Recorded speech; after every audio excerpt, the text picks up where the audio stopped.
Welcome ඔයාලා හැමෝටම මේ වීඩියෝ එකෙන් මම අද කතා කරන්න යන්නේ කොහොමද අපි බැචලර් එකක් ඉවර කරන්න කලින් මාස්ටර් එකකට ඇප්ලයි කරන්න කියලා. ඉතින් ඒකට මම පොඩි ප්‍රසන්ටේෂන් එකක් හදාගත්තා. අපි ප්‍රසන්ටේෂන් එකත් එක්ක වැඩේ ඉස්සරහට කරගෙන යමු. right? ෂෙයා කරන්න ස්ක්‍රීන් එක. right. මම හිතනවා ඔයාලට මගේ ස්ක්‍රීන් පේනවා කියලා. right. okay.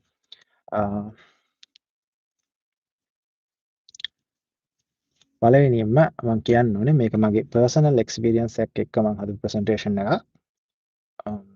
ඉතින් මගේ මාස්ටර් එක කරේ ෆින්ලන්ඩ් වල. එතකොට මේ වගේ බැචලර් එකක් ඉවර වෙන්න කලින් ගොඩක් වෙලාවට ෆින්ලන්ඩ් වලට ඇප්ලයි කරන්න පුළුවන්. ඉන්කම්ප්ලීට් ඩිග්‍රී සර්ටිෆිකේට් එකකින් මම ඉස්සරහට පැහැදිලි කරන්න කොහොමද කියලා. ඉතින් මේක මගේ පර්සනල් එක්ස්පීරියන්ස් එකත් එක්ක යන හින්දා මම මේක ගොඩක් දුරට කතා කරන්නේ කොහොමද ෆින්ලන්ඩ් වලට මේක ෆින්ලන්ඩ් වලට බැචලර් ඩිග්‍රියක් කම්ප්ලීට් කරන්න කලින් ඇප්ලයි කරන්න කියලා.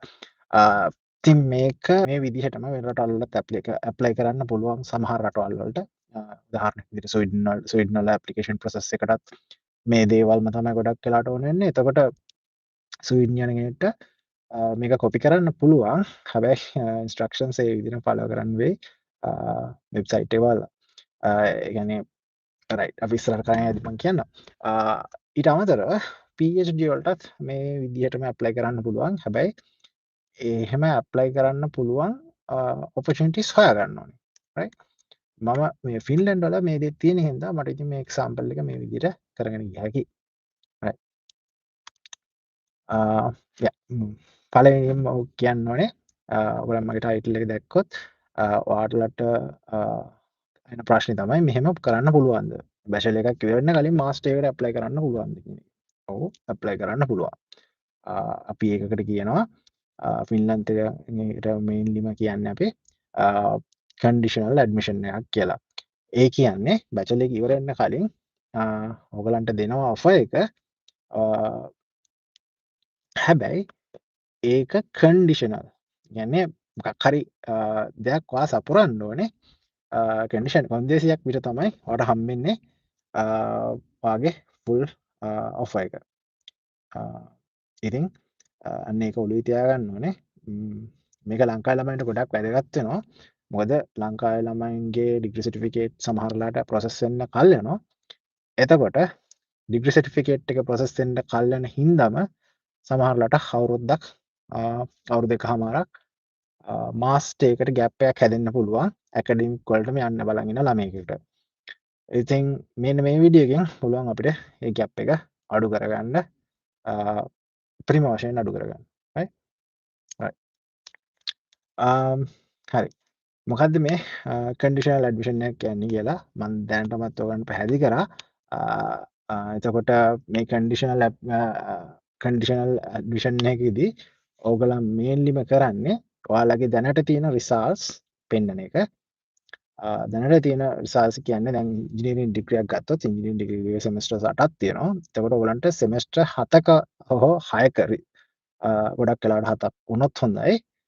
මම ඒකට කියන්නම් හේතුව හැබැයි 6ක වුණත් තියෙනවා නම් කියන්නේ ෆයිනල් ඉයර්ගේ රිසල්ට්ස් තාම නැති වුණත් ඔයගලන්ට ඇප්ලයි කරන්න පුළුවන්. ඒ කොහොමද? ඔයගලන්ට පොඩි ඩොකියුමන්ට්ස් ටිකක් හදන්න තියෙනවා සහ කැම්පස් එකෙන් ගන්න තියෙනවා මේ වෙනකන් තියෙන රිසල්ට්ස් ටිකයි කියුමුලේටිව් GPA එකයි.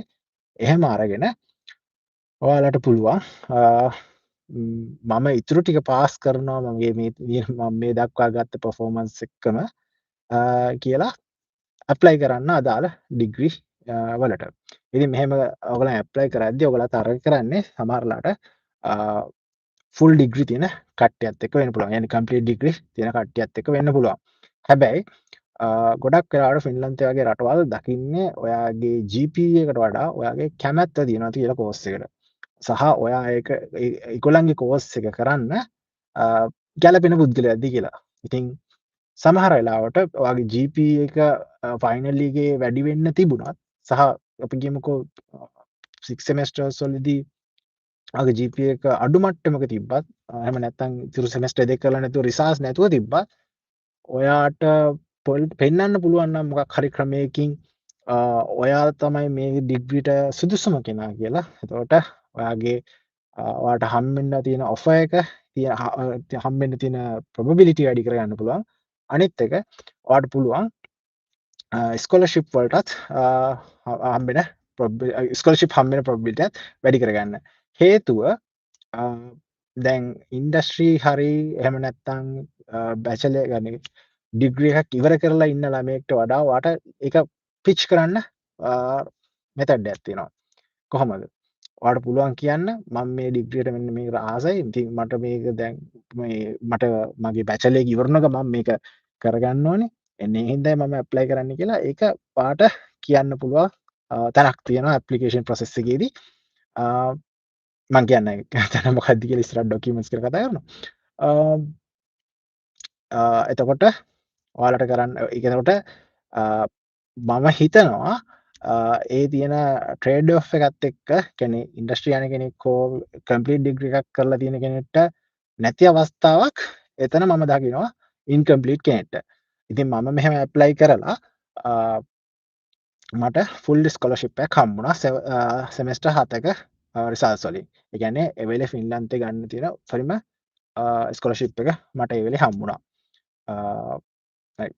මගේ ෆම්පෝරිය නෙවෙයි කියන්නේ මෙතන එක්සාම්පල් එකක් ඕන හින්දා මම කියන්නේ. ඉතින් එහෙම ගද්දි ගොඩක් වෙලාවට මගේ GPA එක එහෙම ලොකු පර්ෆෝමන්ස් එකක් තිබෙත් නැහැ. හැබැයි මම මේක පිච් කරපු විදිය තමයි එතන මේන්ලි වැදගත් උනේ කියලා මට දැන් හිතෙන්නේ. ඉතින් ඒක වෙනවද නැද්ද කියලා බලන්න. ඒ කියන්නේ ඔයගලන් ඇප්ලයි කරලම් බලන්න ඕනේ. ඒ කියන්නේ ඒ වෙලාව ඒ කියන්නේ ඇප්ලයි කරන්නේ කවුද කියන එක ෆින්ලන්තේ ආර්ථිකය ඒ ඔක්කොම බලපානවා. ඉතින් ඔය බලපාන හැමදේම අපිට කැල්කියුලේට් කරන්න බෑ කලින්. ඒක නිසා පුළුවන් තරම් ඇප්ලිකේෂන්ස් දාලා බලන්න සමහරලාට හම්බෙනවා. කියන්නේ මේ ඇප්ලිකේෂන්ස් දාන්න කිසිම වේදමක් යන්නේ නැහැ. ඒක නිසා try එකක් දුන්නොත් සමහරලාට ෆුල් ස්කෝලර්ෂිප් එකක් හම්බෙන්න පුළුවන්. ෆුල් ස්කෝලර්ෂිප් එකක් හම්බෙනවා කියන්නේ ඒක සෑහෙන වාසියක් ඕගලන්ට. right. ඊළඟට මොකද්ද අපි කතා කරන්නේ? right. මම කියන්න සාමාන්‍ය සුපුරුදු ටයිම්ලයින් එක මොකක්ද කියලා ෆින්ලන්තේ ඇප්ලිකේෂන් ප්‍රොසෙස් එකේදී. මෙන්න මේ ටයිම්ලයින් එක රටෙන් රටට වෙනස් වෙනවා ගොඩක් දුරට. ස්වීඩන් ගත්තොත් මාසෙක විතර ඩිලේ එකක් තියෙනවා. ෆින්ලන්තේ තමයි මට හිතෙන විදිහට ඇප්ලිකේෂන් ප්‍රොසෙස් එක කලින්ම පටන් ගන්න. දැන් ජර්මන් වගේ රටක් ගත්තොත් ජර්මන් වගේ රටක ඕගලන්ට සිමෙස්ටර්ස් දැන් වින්ටර් සෙමෙස්ටර් එකෙත් ඇප්ලයි කර හැකි, ස්ප්‍රින්ග් සෙමෙස්ටර් එකෙත් ඇප්ලයි කර හැකි. හැබැයි ෆින්ලන්තේ ගත්තොත් මේන්ලිම ඉන්ටර්නැෂනල් ඇප්ලිකන්ට්ස්ලට ගොඩක්ම ස්කෝලර්ෂිප් සෙට් වෙන්නේ වින්ටර් සෙමෙස්ටර් එකේ ඇප්ලයි කරද්දී. ඒ කියන්නේ ඔයගොල්ලන් ස්ප්‍රින්ග් එකට යන්න බලාගෙන ෆෝල් සෙමෙස්ටර් එකට يعني ඊළඟ අවුරුද්දේ ෆෝල් එක පටන් ගද්දී තමයි ඕගලන්ට කැම්පස් එක ඇතුළට යන්න පුළුවන් වෙන්නේ. එතකොට ඒකට ඇප්ලයි කරන්න තියෙන කාලේ තමයි වින්ටර් සෙමෙස්ටර් එකේ කාලේ. ඒ කියන්නේ දෙසැම්බර් ජනවාරි අතර. ගොඩක් වෙලාවට සමහර යුනිවර්සිටිස් ඒගොල්ලන්ගේ ඇප්ලිකේෂන් වින්ඩෝ එක ඕපන් කරනවා දෙසැම්බර් පළවෙනි ඉඳලා දෙසැම්බර් 31 වෙනකම්. සමහර යුනිවර්සිටිස් දෙසැම්බර් පළවෙනි සතියේ ඉඳලා ජනවාරි පළවෙනි සතිය වෙනකම්. සමහර යුනිවර්සිටිස් දෙසැම්බර් මාසේ මුල ඉඳලා ජනවාරි මාසේ අන්තිම වෙනකම්. ඒත් ඒ වගේම සමහර ඒවා ඩෙඩ්ලයින් දෙක තුනක් දෙනවා. ඒ කියන්නේ මුලින් ඇප්ලිකේෂන් එක දාන්න ඩෙඩ්ලයින් එකක් දෙනවා දෙසැම්බර් මාසය ඇතුළත. ඊට පස්සේ ඩොකියුමන්ට් ටික සබ්මිට් කරන්න තව දෙනවා ජනවාරි මාසය ඇතුළත. ඒ වගේ ඩෙඩ්ලයින්ස් දෙනවා. ඉතින් කන්ඩිෂනල් ඇප්ලිකේෂන් එකේදී වෙන්නේ ඕගලන් සාමාන්‍ය ඇප්ලිකන්ට් කෙනෙක් වගේම අදාළ ඩොකියුමන්ට් එක දෙසැම්බර් මාසේ ජනවාරි මාසය ඇතුළත ඇප්ලයි කරනවා. එහෙම ඇප්ලයි කරලා අපිට මාස දෙකක් විතර බලාගෙන ඉන්න වෙනවා. මාස දෙකක් තුනක් විතර බලාගෙන ඉන්න වෙනවා. ඔෆර් එකක් එනවා. සාමාන්‍යයෙන් මාර්තු මුල ඉඳලා අප්‍රේල් මැද සතිය වෙනකම් වගේ ඔෆර්ස් එනවා. ඒක එක එක කැම්පස් ඒගොල්ලන්ගේ ඇප්ලිකේෂන් ප්‍රොසෙස් කරන විදිය අනුව තමයි. ඊට පස්සේ අප්‍රේල් මාසේ ඉවර වෙද්දි ඕගලන්ට අනිවාර්යෙන්ම ඔෆර් එකක් එනවා නම් ඇවිල්ලා තියෙන්න ඕනේ. ඊට පස්සේ මේ ඔෆර්ස් ස්කෝලර්ෂිප් with scholarship ද without scholarship ද කියලා ඔයගලන්ට බලා ගන්න පුළුවන්. ඉතින් ඒක ඔයගලන්ගේ ඩිසිෂන් එකක් with scholarship එකක් එක්ක එනවද එහෙම නැත්නම් without scholarship අතින් සල්ලි ගෙවලා එනවද නැද්ද කියන එක. මට කියන්න ඕනේ කොහොම හරි ඔයගලන් ඔෆර් එකක් ගත්තට පස්සේ හිතන්නකෝ ඔයගලන්ට ෆුල් ස්කෝලර්ෂිප් එකක් එක්ක ඔෆර් එකක් ආවා කියලා. හැබැයි ඔයගලන් මෙතන අන්කන්ඩිෂනල් නම් ඇප්ලයි කරන්නේ ඕගලන්ට ඒ කන්ඩිෂන් එක සපුරන්න වෙනවා. හරි. දැන් හිතන්න ඔයා සෙවස් සෙමස්ටර් එකේ ඉන්නේ නොවැම්බර් මාසේ. ඔයාගේ එක්සෑම් එක තියෙන්නේ දෙසැම්බර් මාසේ. රයිට්? මේ මගේ බුණ විදිහමයි. එතකොට මම දෙසැම්බර් වල තමයි මගේ එක්සෑම් එක ඉවර කරේ. එතකොට මට රිසාස් එන්න ජනවාරි පෙබරවාරියක් වෙනවානේ සමහරලාට මේ රජයේ කැම්පස් වල. එතකොට මොකද වෙන්නේ? මට 7 සෙමස්ටර් එකේ රිසාස් තිබ්බා ඒ වෙද්දි. එතකොට මම ඒ ටික අරගෙන තමයි දෙසැම්බර් මාසේ ඇප්ලයි කරේ. ඊට අමතරව තව ඩොකියුමන්ට්ස් ටික තිබ්බ එකතු කරගන්න. ඒ ටිකත් එකතු කරගෙන මම ඇප්ලයි කරා. එතකොට මාර්තු අප්‍රියල් වෙද්දී මගේ රිසල්ට්ස් ඇවිල්ලා තිබ්බා කැම්පස් එකෙන්. හැබැයි ට්‍රාන්ස්ක්‍රිප්ට් නම් හැදිලා තිබුණේ නැහැ ඒ වෙද්දී. හැබැයි ඒක ප්‍රශ්නයක් නැහැ. මට ඔෆර් එක අප්‍රූව් කරන්නත් ඔෆර් එක ඇක්සෙප්ට් කරන්නත් ට්‍රාන්ස්ක්‍රිප්ට්ස් ඕනේ වෙන්නේ නැහැ. හැබැයි මෙතන ප්‍රශ්නයක් ඔෆර් එකේ ප්‍රශ්නේ එන්නේ මෙන්න මේ අගෝස්තු මාසෙට. ඔයාට වීසා ගන්නවත් ඒ කන්ඩිෂනල් ඇප්ලිකේෂන් එක. ඒ කියන්නේ කන්ඩිෂනල් ඇප්ලිකන්ට් කෙනෙක් කෙන එක බලපාන්නේ නැහැ. හැබැයි මේ ජූලි අගෝස්තු වෙද්දී ඔයා කැම්පස් එකේ අගෝස්තු මාසෙ ගොඩක් දුරට පටන් ගන්න තියෙනවා ඔයාගේ කෝස් වර්ක් එක. අන්න ඒ වෙද්දී يعني ජූලි වගේ ඩෙඩ්ලයින් එකක් දෙනවා. ඔයා අන්කන්ඩිෂනල් එක සැටිස්ෆයි සෝරි කන්ඩිෂනල් කන්ඩිෂන් එක සැටිස්ෆයි කරන්න. කන්ඩිෂන් එක සැටිස්ෆයි කරන්න නම් ඔයාට තියෙන්න ඕනේ ඔයාගේ ඩිග්‍රී සර්ටිෆිකේට් එකයි ට්‍රාන්ස්ක්‍රිප්ට් එකයි ඔයාගේ කැම්පස් එකෙන් ඉෂුව කරපු. හරි. එතකොට ඇප්ලිකේෂන් එක හදද්දි මේන්ලි ඕගලන්ට ඕන වෙන ඩොකියුමන්ට්ස් ටික තමයි මේ තියෙන්නේ. රයිට්. මේ ටික හදාගන්න ඕනි පළවෙනියෙන්ම. එතකොට සොරි කන්ඩිෂනල් ඇප්ලිකන්ට් කෙනෙක් විදිහට, ඒ කියන්නේ ඉන්කම්ප්ලීට් ඩිග්‍රී හෝල්ඩර් කෙනෙක් විදිහට ඔයාලා ඇප්ලයි කරද්දී ඔයාලට තියෙන්න ඕනේ ඔයාලගේ latest official transcript of records කියන එක. ඒ කියන්නේ ඔයාලගේ මේ වෙනකන් රිසල්ට්ස් තියෙන රිසල්ට්ස් වල. ඉතින් මම මේකට ඇප්ලයි කරද්දී මම සාමාන්‍යයෙන් මාසෙකට විතර කලින් ගිහිල්ලා අපේ ඇඩ්මින් එකට කිව්වා මට මෙහෙම රිසල්ට් ෂීට් එකක් ඕනේ. ඒක මට හදලා දෙන්න පුළුවන්ද කියලා මම මුලින්ම රික්වෙස්ට් කරා. එහෙම රික්වෙස්ට් කරපුවාම ඒගොල්ලන් කිව්වේ ඒතර රෂ් එකක් තිබුණේ නැහැ කාගේවත්. මම විතරයි රික්වෙස්ට් කරලා තිබ්බේ. ඒක නිසා මොකක් හරි හොඳකට හෝ නරකට ඒගොල්ලන් මේ මට ඒක හදලා දුන්නා. ඊට පස්සේ මගේ එන්න ඒ රික්වයර්මන්ට් එක මම සැටිස්ෆයි කරගත්තා. ඊට පස්සේ proof of English පෙන්වන්න පුළුවන්. ඔයගලන්ට IELTS සෝරි IELTS නෙවෙයි සෝරි IELTS TOEFL එහෙම නැත්නම් ආයි PTE යූස් කරන්න පුළුවන්. තව මොකද්ද Cambridge සර්ටිෆිකේෂන් තියෙනවා. ඔය තුනෙන් තුනේ හතරෙන් ඕන එකක් ඔයගලන්ට යූස් කරන්න පුළුවන්. ඔයගලන් මොකක් හරි කෝස් එකක් තෝරගෙන ඒ යුනිවර්සිටි එකේ ඉංග්‍රීසි රික්වයර්මන්ට් එක බැලුවොත් ඉංග්ලිෂ් ප්‍රොෆිසියන්සි රික්වයර්මන්ට් කියලා ඔයගලන් සර්ච් කරොත් ඒ යුනිවර්සිටි එකට දාලා ඔයගලන්ට හොයාගන්න පුළුවන්. මොන මොන සර්ටිෆිකේෂන්ස් ද ඒගොල්ලන් අප්‍රූව් කරන්නේ, මොන මොන ස්කෝර්ස් ද අප්‍රූව් කරන්න කියලා. සමහරලාට මාස්ටර්ස් වලට තියෙන ඉංග්‍රීසි රික්වයර්මන්ට් එක ටිකක් වැඩි බැචලර් වල තියෙන රික්වයර්මන්ට් එකට වඩා. හැබැයි වෙන රටවල් වලට සාපේක්ෂව ෆින්ලන්තේ ඉංග්‍රීසි ප්‍රොෆිෂියන්සි එක මේ ලොකුවට බලන්නේ නැහැ. UK ගිහිල්ලා UK කට්ටිය බලාපොරොත්තු වෙන ප්‍රොෆිෂියන්සි එකක් ෆින්ලන්තෙන් බලාපොරොත්තු වෙන්නේ නැහැ. එතකොට ඒක ඇඩ්වාන්ටේජ් එකක්. මං කියන්නේ සාමාන්‍යයෙන් ඔයාගේ ඉංග්ලිෂ් තාම ඉංග්ලිෂ් ප්‍රොෆිෂියන්සි එක හැදිලා නැත්තම්. රයිට්. ඒක හදාගන්න ඔයාගේ මාස්ටර් එක කාලෙදි පුළුවන්. රයිට්. ඊට පස්සේ වැදගත්ම ඩොකියුමන්ට් එක තමයි මෙන්න මේක තමයි ඔයාව ඔයාගේ ඒ කියන්නේ ඊළඟ අතන වැදගත්ම ඩොකියුමන්ට් දෙක ඊළඟට තියෙන්නේ. මොටිවේෂන් ලෙටර් එක හෝ එහෙම නැත්නම් අපිට කියන්න පුළුවන් ස්ටේට්මන්ට් ඔෆ් පර්පස් කියලා. ඔයා ඇයි මේ කෝස් වර්ක් එක කරන්නේ? එහෙම නැත්නම් ඔයාට ඇයි මේ මොකද්ද තියෙන මොටිවේෂන් එක කියන එක ඔයා ලියන්න ඕනේ. සමහරලාට මේක A4 එකක් වෙන්න පුළුවන්. A4 උපරිම දෙකක් වෙන්න පුළුවන්. ඔයා මේක පැහැදිලි කරලා ලියන්න ඕනේ. ඔයාගේ බැක්ග්‍රවුන්ඩ් එක ඔයාගේ කෝස් එක කියනවා මාස්ටර් එකේදී කරන්න පුළුවන් කෝස් එකකට අදාළ වෙන්නේ කොහොමද සහ ඇයි ඔයා මේ පැත්ත සිලෙක්ට් කරන්න කියන එක. මම උදාහරණයට මගේ කතාව කියන්නම්. මම ඇප්ලයි කරද්දී මට ඕන වුණා බයෝමෙඩිකල් ඉන්ජිනියරින් ඩිග්‍රී එකක් තෝරගන්න මාස්ටර් එක විදියට. මම කරලා තිබ්බේ ඉලෙක්ට්‍රිකල් ඇන් ඉන්ෆර්මේෂන් කියන ඩිග්‍රී එක. එහෙම කරපුවාම ඉතින් ඉලෙක්ට්‍රිකල් කරපු කෙනෙක්ට බයෝමෙඩිකල් වලට මැච් කරන්න ටිකක් අමාරුයි කියලා හිතන්න පුළුවන් කට්ටියට. එහෙම නැත්නම් ඒකේ මේ බැචලර් එකම බයෝමෙඩිකල් කරලා ඉන්න කෙනෙක්ට විතරයිනේ සාමාන්‍යයෙන් ඩිරෙක්ට් පාත්යක් වගේ අපිට හිතෙන්නේ. එහෙම නැහැ. බයෝමෙඩිකල් ඉන්ජිනියරිං ගත්තාමත් ඒකේ කම්පෝනන්ට්ස් තියෙනවා ඉලෙක්ට්‍රිකල් ඉලෙක්ට්‍රොනික සයිඩ්ස් වලට අදාළව. අන්න ඒ ටික මට මැච් කරගන්න මං ගාව මොනවද ටූල්ස් තියෙන්න ඕනේ. එහෙම නැත්නම් මොනවද ඒකට කියන්නේ ටූල්ස් නෙමෙයි. මොනවද කීස් තියෙනවා. අපි කීස් කියමුකෝ. ඒ කියන්නේ ඔයා කෝස් වර්ක් එක يعني ඔයාගේ බැචලර් එකේ කෝස් වර්ක් එකේ කෝසස් කරලා තියෙන්න ඕනේ බයෝමෙඩිකල් ඉන්ජිනියරිං වලට හරි ඒ අදාළ ඉලෙක්ට්‍රොනික සබ්ජෙක්ට් වලට ඉලෙක්ට්‍රිකල් සබ්ජෙක්ට් වලට අදාළව කරලා තියෙන්න ඕනේ. ප්‍රොඩක්ට් ඩෙවලොප්මන්ට් පැත්තෙන් කරලා තියෙන්න ඕනේ. ඊට පස්සේ ඊට අමතරව කරලා තියෙන්න ඕනේ මොකක් හරි සොෆ්ට්වෙයාර්ස් වලට අදාළ තියෙනවා නම් බයෝමෙඩිකල් පැත්තේ සොෆ්ට්වෙයාර්ස් තියෙනවා. ඒකට ඒ පැත්තෙන් කරලා තියෙන්න ඕනේ. ඊට අමතරව මොකක් හරි ඔයාගේ ප්‍රොජෙක්ට් ලිස්ට් එක ගොඩක්ම වැදගත් වෙනවා. ප්‍රොජෙක්ට් ලිස්ට් එකේ ලොකු 8 එකක් ඒ ඔයාගේ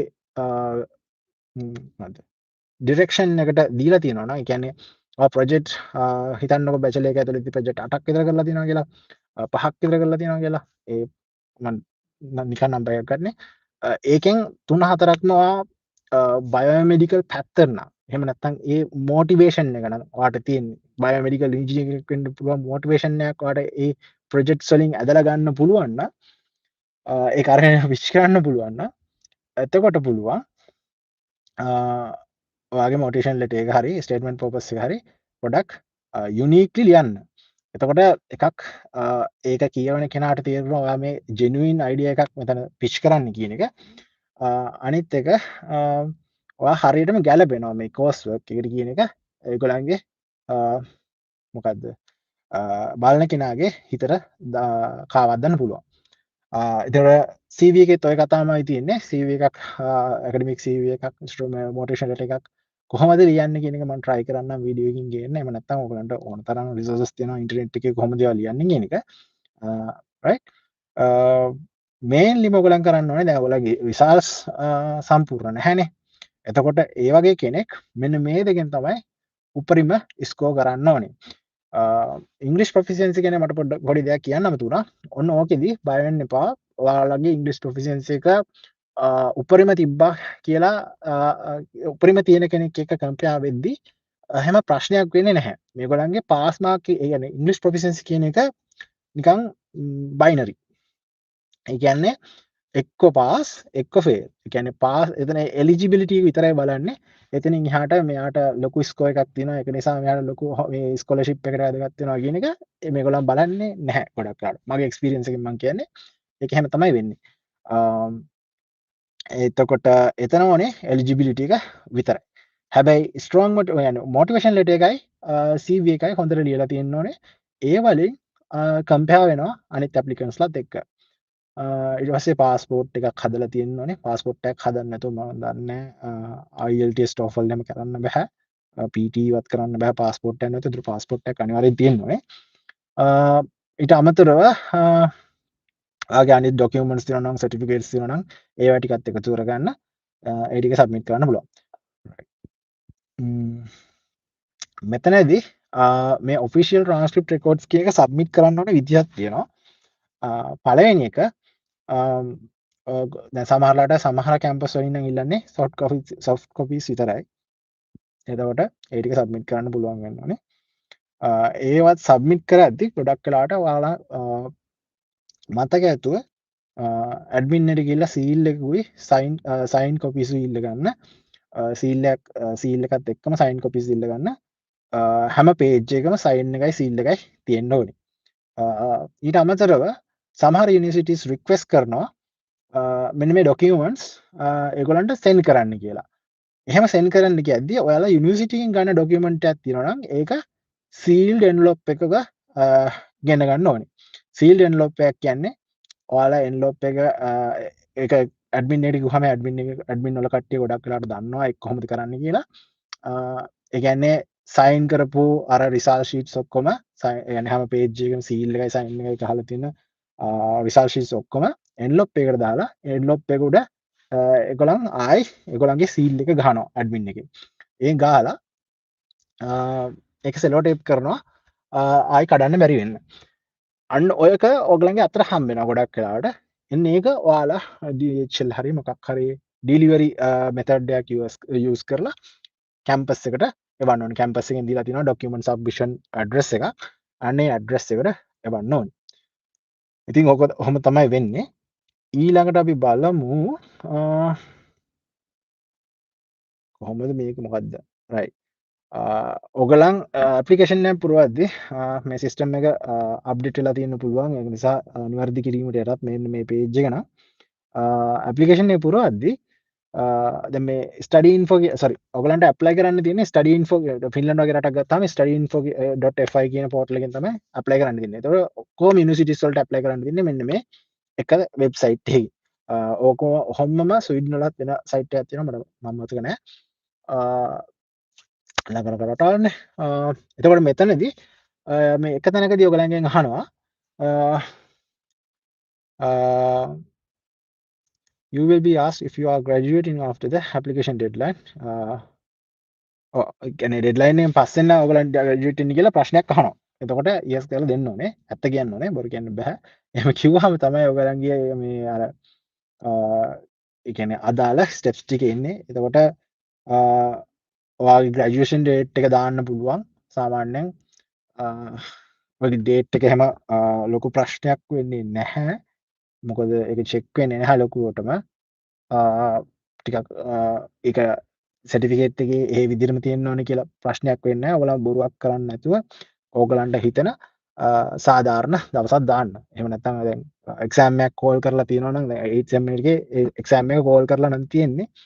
ඒකේ අවසාන දවස දාන්න. එතකොට ප්‍රශ්නයක් නැහැ. ඔයගොල්ලන්ගේ රිසල්ට්ස් එන දවස නෙමෙයි. ඔයගොල්ලන් අවසානට විභාගෙ ලියන දවස තමයි ග්‍රැජුවේෂන් ඩේට් එක කියලා කන්සිඩර් කරන්නේ. එතකොට ඒක ප්‍රශ්නයක් වෙන්නේ නැහැ. දැන් ඕක මිස්මැච් එකක් වුණත් මොකක් හරි කල් ගියොත් ඒක ඕගලන්ගේ ඔෆර් එකට බලපාන්නේ නැහැ. ඔයාලා අර අන්තිම දවසේ ඔරිජිනල් ඩොකියුමන්ට් සබ්මිට් කරද්දී අන්න ඕකත් පොඩ්ඩක් ලියලා ලෙටර් එකක් දෙන්න. එතකොට ඇඩ්මින් මෙහෙන් ඇඩ්මින් වලින් ඒක සානුකම්පිතව බාරගනි. එහෙම ප්‍රශ්නයක් වෙන්නේ නැහැ. ඔයගලන්ගේ ඔෆර් එක කැන්සල් වෙන්නේ නැහැ. ඔයාලා වංචාවක් කරන්නේ නැහැනේ. ඒක ඔයගලන්ගේ අතේ තියෙන දෙයක් නෙමෙයි. ඒ නිසා ළඟ දවසක් දාන්න ඔයගලන්ට එක්සෑම් එකක් කෝල් කරලා නැත්නම් එක්සෑම් එකක් කෝල් කරලා තියෙනවා නම් අවසාන දවස දාන්න මේ ග්‍රැජුවේෂන් ඩේට් එකට. දැන් බැචලර් එකේ ඩිග්‍රී සර්ටිෆිකේට් එකේ නම කියන්නේ බැචලර් ඩිග්‍රී ටයිටල් එක මොකක්ද කියලා අහනවා. දැන් බැචලර් ඔෆ් ද සයන්ස්ද බැචලර් ඔෆ් සයන්ස්ද බැචලර් ඔෆ් ද ආර්ට්ද ඔන්න ඕක හරියට බලලා ඔයගලන්ගේ බැචලර් එකට දීලා තියෙන හෑන්ඩ්බුක් එකක් ඇති. ඒක බලලා දාන්නත් පුළුවන්. එහෙම නැත්නම් සීනියර් කෙනෙක්ගේ ඩිග්‍රී සර්ටිෆිකේට් එකක් හරි සීනියර් කෙනෙක්ගෙන් අහලා දාන්නත් පුළුවන්. එහෙම නැත්නම් ඇඩ්මින් එකෙන් අහලා දාන්න පුළුවන්. ඒක ඉතින් හරියට හොයලා බලලා දාන්න. සමහර ළමයි ඉන්නවා ඩිග්‍රී සර්ටිෆිකේට් එකේ අපි වුණත් සමහරලාට ඔය ටයිටල් එක අමතක වෙනවා. ඒතකොට ඒක හරි ඩොකියුමන්ට් එකකින් බලලා තමයි දාන්නේ. ඉතින් ඒක අමතක වෙන එක ප්‍රශ්නයක් නෙමෙයි. ඉතින් ඔක කොහෙන් හරි හොයාගන්න පුළුවන්. ඒක අර අමතක වුණාට කමක් නැහැ. ආයි ඕක පුරවන්න තියෙන තැනකදී හරියට බලලා හරියට පුරවන්න. මොකද ඕ වගේ නමුත් එක්කත් සමහරලාට කම්පෙයාර් වෙන්න පුළුවන්. සමහර වෙලාවට ගොඩක් වෙලාවට අර කලින් කිව්ව ඩොකියුමන්ට්ස් වලින් තමයි අනිත් කට්ටියත් එක්ක ඔයාලව කම්පෙයාර් වෙන්නේ. රයිට්. ඉතින් ඔය ටික ඔහොම කරාට පස්සේ ඕගලන්ගේ ඇප්ලිකේෂන් ප්‍රොසෙස් එක ඉවර වෙනවා. ඊට පස්සේ ඩොකියුමන්ට්ස් යවන්න තියෙනවා නම් ඩොකියුමන්ට්ස් යවන්න ඕනේ. ඒ වලත් ඕගලන්ට ඉන්ස්ට්‍රක්ෂන්ස් හම්බ වෙනවා. ඇප්ලිකේෂන් ප්‍රොසෙස් එකේදී ඔය ඇප්ලිකේෂන් ප්‍රොසෙස් එක පුරවන විදිය සිංහලනුත් තියෙනවා ඉංග්‍රීසි වලනුත් තියෙනවා YouTube වල ඕන තරම්. ඉතින් මම ඔහොම ලොකුවට විස්තර කරන්න යන්නේ ස්ටෙප් බයි ස්ටෙප් ඇප්ලයි කරන කෙනෙක්ට ඒ විදිහට ඇප්ලයි කර හැකියි. රයිට්. ඊට පස්සේ දැන් මේ ඇප්ලිකේෂන් එක කරනවා කියලා ඔයගලගේ බැචලර් ඩිග්‍රී එකේ ප්‍රොග්‍රස් එක අමතක කරන්න යන්නත් එපා. ඒකත් හරියට කරගන්න. මොකද සමහරවිට ඔෆර් එකක් ආවේ නැත්නම් වෙන ඩිග්‍රීස් වලට ඇප්ලයි කරන්න වෙනවනේ. එතකොට ඒකෙත් හොඳට තියෙනවා නම් ඒතර ප්‍රශ්නයක් වෙන්නේ නැහැ. දැන් හිතන්න ඔයගලන්ගේ මෙහෙම මට මේ සිනාරියෝ එක කියන්න බැරි වුණා. ඔයගලන්ට 8 සෙමෙස්ටර් රිසල්ට්ස් උත් ඇවිල්ලා තියෙනවා. හැබැයි සම්පූර්ණ රිසල්ට්ස් ඇවිල්ලා නැහැ. එතකොට මොකද කරන්නේ? ට්‍රාන්ස්ක්‍රිප්ට් එක ඇවිල්ලා නැහැ. එතකොටත් මේ අන්කන්ඩිෂනල් සෝරි කන්ඩිෂනල් විදිහට තමයි ඉන්කම්ප්ලීට් ඩිග්‍රී හෝල්ඩර් කෙනෙක් විදිහට තමයි ඔයගොල්ලෝ ඇප්ලයි කරන්නේ. right අන්තිමට ලියවට එකක් ලියල දෙන්න මගේ ඔරිජිනල් රිසාස් එනකම් මම බලන් ඉන්නවා. ඒ කියන්නේ වැලිඩේට් කරපු රිසාස්. එතකොට ඒ ටික එතකොට තව ඉන්කම්ප්ලීට් කෙනෙක් විදිහට තමයි සලකන්නේ. හැබැයි ඔයාට අර කන්ඩිෂන් එක සැටිස්ෆයි කරන්න වෙනවා ජුලයි වලදී. ඇට්ලිස්ට් ජුලයි වලදී මගේ ඩෙඩ්ලයින් එකක් තියෙනවා අනිවාර්යෙන්. ඔයාට ඒක ඊමේල් ත්‍රූ එකෙන් දැනුම් දෙයි. රයිට් ඒ සිනාරියෝ එකත් එහෙම තමයි කරන්න තියෙන්නේ. එතකොට බැචලර් එක හරියට කරගන්න ඊට පස්සේ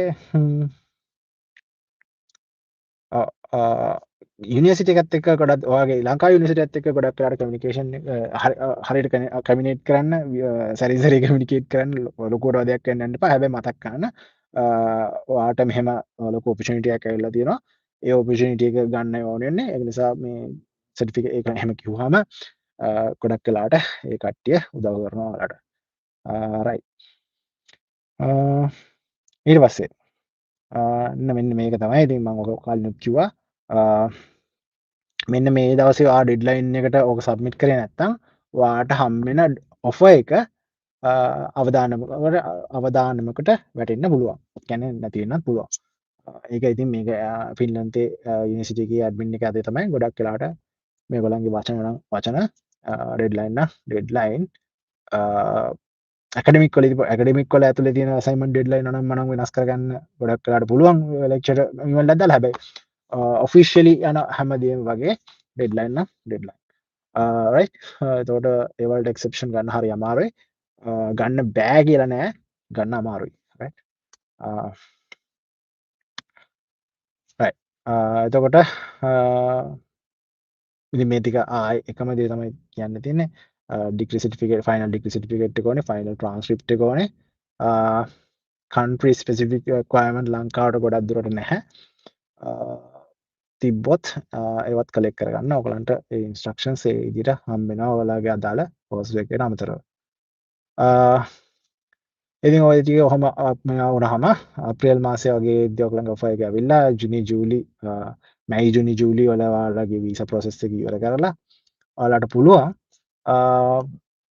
අගෝස්තු වෙදි ෆින්ලන්තයට වගේ එන්න. ඉතින් වෙන රටකටත් ඔය වගේම පාත්වය එකක් තමයි තියෙන්නේ. conditional applicant කෙනෙක්ට. ඒ කියන්නේ incomplete degree holder කෙනෙක්ට. Right, prepare your motivation letter, CV and language test months before the application period. ඉතින් මම මේක රෙකෝඩ් කරන්නේ නොවැම්බර් 15 වෙනිදා. ඒ කියන්නේ අද ඉඳලා පටන් ගත්තත් සාමාන්‍ය කෙනෙක්ට මේක ඇප්ලයි කරගන්න තාම වෙලාව තියෙනවා. ෆින්ලන්තෙට වගේ දානවා නම්, ස්වීඩන් වගේ දානවා නම් ගොඩක් වෙලාව තියෙනවා. වෙන රටවල් වල තියෙන incomplete degree holders incomplete කට්ටියටත් incomplete degree holdersලට ඇප්ලයි කරන්න පුළුවන් යුනිවර්සිටිස් වලට දානවා නම් ඒවත් කරගන්න වෙලාව තියෙනවා. ඉතින් සෝරි මේක පරක් වෙලා ගෙනාවට. ඉතින් මට මේක කරන්න කියලා හිතුනේ මේ ළඟදී. ඉතින් සෝරි. ඒකට මම සමාව ඉල්ලනවා ඔක්කොම කියලා අන්තිම මොහොතේ බලාපොරොත්තු නැති කරා නම්. හැබැයි කරන්න හැකියාව තියෙනවා, ඔයගලගේ උවමනාව තියෙනවා නම්. අනිවාර්යෙන් ඔයගලගේ යුනිවර්සිටි එකත් එක්ක කමියුනිකේට් කරන්න හරියට ඔයාලට ඕන ඩොකියුමන්ට් එක මොකක්ද කියලා. ඔයාලට මොකක් හරි පර්සනල් ඔපිනියන් පර්සනලයිස්ඩ් ඇඩ්වයිස් ගන්න ඕන නම් පළවෙනි කමෙන්ට් එකක් දාන්න. අපි කමියුනිකේෂන් පාත් එකක් කමියුනිකේෂන් ලින්ක් එකක් හදාගමු. කොහොමද ඇප්ලයි කරන්න කියන එක. රයිට් එහෙනම් කීතෝස් කියන්නේ ෆිනිෂ් වලින් thank you කියන එක. ඔයාලගේ මොන හරි ප්‍රශ්න තියෙනවා නම් මට කමෙන්ට් වලින් කියන්න. අපි ඩිරෙක්ට් කන්ටැක්ට් එකක් හදාගෙන ඕන කතා කරන්න. සෝරි ඩිරෙක්ට් කතා කරන්න ඕන. අපි කන්ටැක්ට් එකක් මාක් හරි ලින්ක් එකක් හදාගමු කමියුනිකේෂන්. රයිට් එහෙනම් have a nice day. Good luck හැමෝටම.